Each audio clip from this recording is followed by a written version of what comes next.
ကိုရဲ့ညီကိုမောင်တွေကိုမတွေအားလုံးပဲတယောက်မကြမ်းအားလုံးပဲမင်္ဂလာပါဗျာနော်အားလုံးပဲမင်္ဂလာပါအကိုမတွေညီကိုမောင်တွေအားလုံးပဲကိုရဲ့နောက်ခု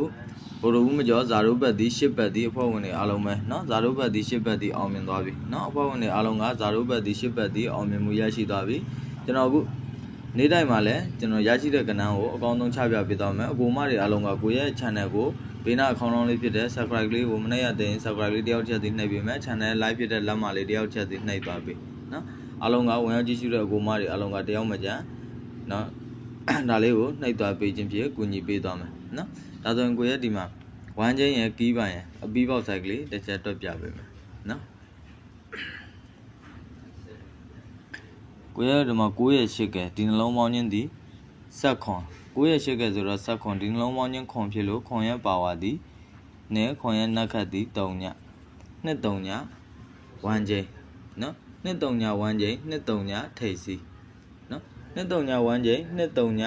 ထိတ်စီဖြစ်တယ်ဒါဆို2ထိတ်3ညထိတ်ကိုကျွန်တော်တို့ဒီမှာ2ထိတ်ဆိုပြီးတော့ကြားထားဒါဆိုရင်9ရဲ့3ရဲ့ဒီနှလုံးပေါင်းချင်းသည်12 9ရဲ့3ရဲ့ဆိုတော့12ဒီနှလုံးပေါင်းချင်း2ဖြစ်လို့လဲ2ကပါဝါသည်ခွန်2ကနက်ခတ်သည်4ဒါဆိုရင်ကျွန်တော်ဒီနေရာမှာလဲခွန်4နော်ခွန်4ဝမ်းချင်းခွန်4ထိတ်စီနော်ခွန်4ဝမ်းချင်းခွန်4ထိတ်စီမှာလဲကျွန်တော်တို့ကနော်ခွန်4ဝမ်းချင်းခွန်4ထိတ်စီမှာလဲခွန်ထိတ်စီဆိုပြီးတော့လဲကြားထားတာဒါဆိုရင်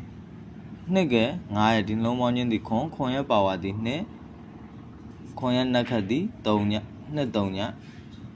ထိတ်စီကိုလည်းကျွန်တော်တို့3ညခွန်ဆိုပြီးတော့3ညထိတ်စီဆိုပြီးတော့ဝင်ထားတယ်နော်ဒီမှာ2ထိတ်ခွန်ထိတ်3ညထိတ်ဆိုပြီးတော့လည်း